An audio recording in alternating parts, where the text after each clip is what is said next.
Salut, chers amis en Jésus-Christ.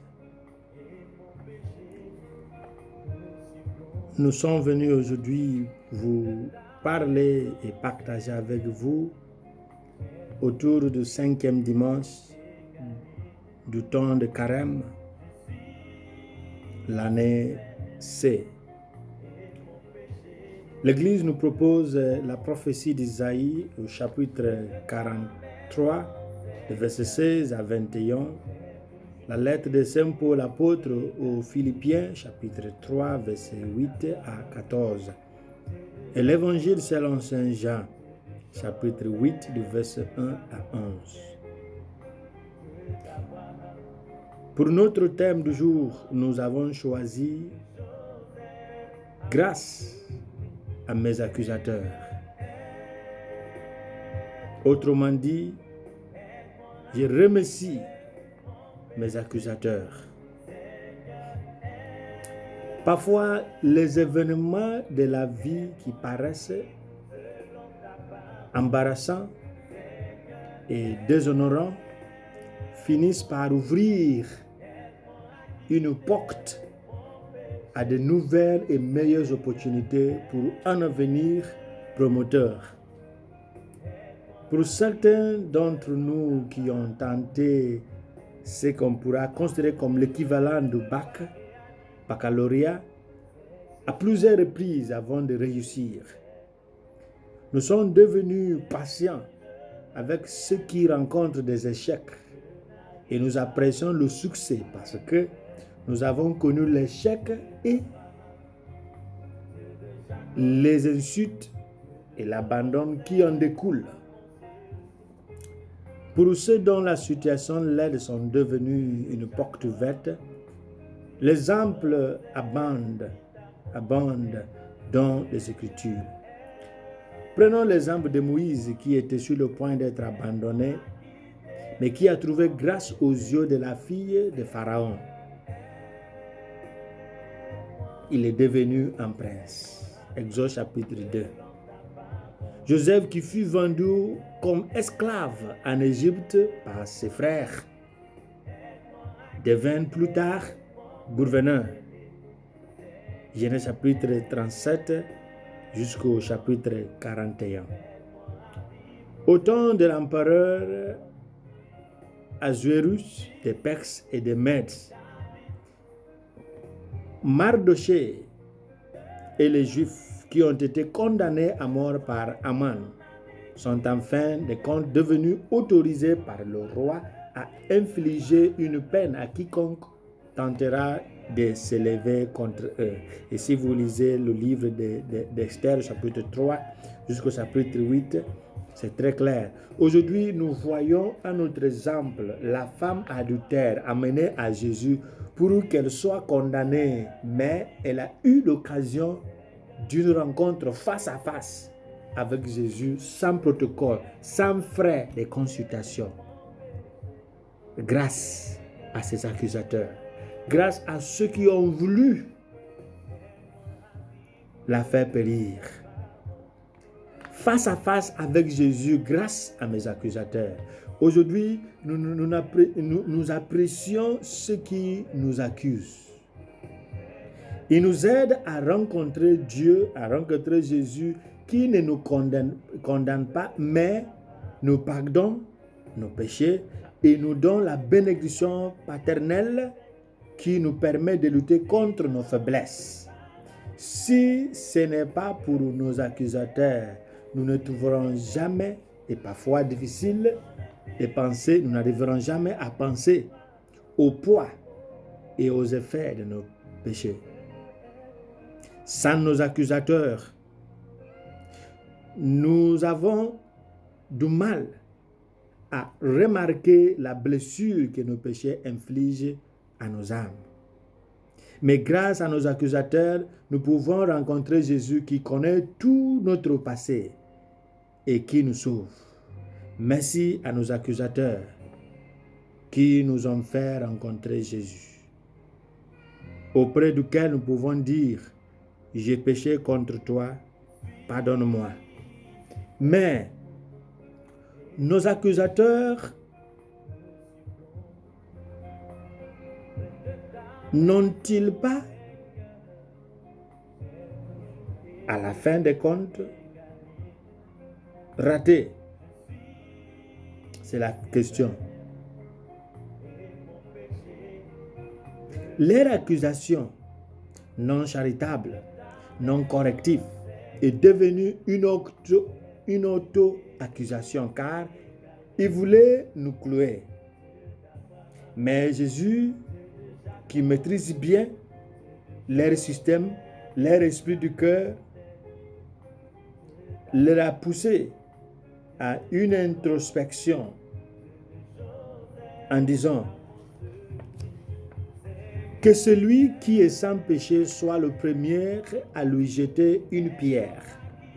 Jésus n'a pas dit que celui qui n'a pas commis d'adultère, mais celui qui n'a pas commis de péché. Car il pourrait y avoir ceux d'entre eux qui sont sans le péché d'adultère, mais personne n'est sans péché. Mais puisqu'il n'y a aucun qui soit sans péché, Jésus leur rappelle que faire de l'erreur d'autrui un problème national ne nous justifie pas comme des saints. Parce qu'un juge administre un jugement au tribunal ne fait pas de lui un saint. La scène se déroulait contre les accusateurs parce que les jeunes ont été déçus de voir leurs professeurs de la loi, de voir leur père lâcher, déposer les pierres, car ils ne sont pas de vrais gardiens et de vrais interprètes dignes de la loi qui prêchent. Ils appliquent la loi aux autres, mais à eux-mêmes, non. Les gens ont été déçus par les anciens, par les propres pères, qui sont venus clouer, mais qui, à la fin des comptes, n'avaient pas la force de jeter la première pierre, parce que ils masquaient leur péché en publiant le péché de cette femme dite adultère. Mais Jésus ne leur permet pas d'aller avec un mot de condamnation ni d'absolution, parce qu'il n'y avait pas d'interaction entre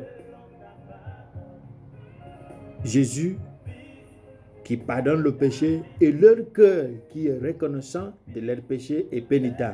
Mais à la femme accusée, il y avait un échange, il y avait une rencontre. Jésus demanda et dit, « Femme, où sont-ils?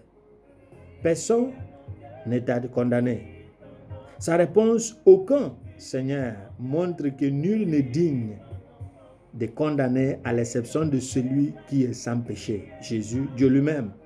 Mais malheureusement, Jésus ne condamne pas, mais il sauve tous les pénitents. Il ajoute, « Je ne te condamne pas non plus, mais va et ne pêche plus. » Une rencontre avec Dieu fait tout neuf. Il renouvelle tout. La vie en Jésus-Christ est une vie renouvelée. Rien de ce qui est fait par Dieu ne ressemble à ce qu'il a déjà fait. Il recrée chaque jour sa beauté en recréant. Lorsqu'il nous pardonne nos péchés, nos fautes, il n'efface pas simplement nos erreurs, mais il nous recrée en nous donnant ainsi la chance de prendre un nouveau départ. Le prophète Isaïe nous demande de ne pas nous souvenir des choses anciennes.